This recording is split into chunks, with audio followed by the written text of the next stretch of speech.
ದೆಹಲಿಯಿಂದ ವಾರಣಾಸಿಗೆ ತೆರಳುತ್ತಿದ್ದ ಇಂಡಿಗೋ ವಿಮಾನ 6E2211ಗೆ ಬಾಂಬ್ ಬೆದರಿಕೆ ಕರೆ ಬಂದಿದೆ.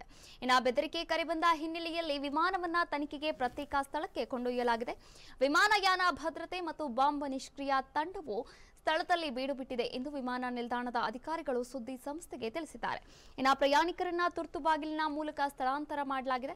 ಎಲ್ಲಾ ಪ್ರಯಾಣಿಕರು ಸುರಕ್ಷಿತವಾಗಿದ್ದು ಬಾಂಬ್ ನಿಷ್ಕ್ರಿಯ ದಳದಿಂದ ವಿಮಾನ ಶೋಧವನ್ನ ನಡೆಸಿದ್ದಾರೆ.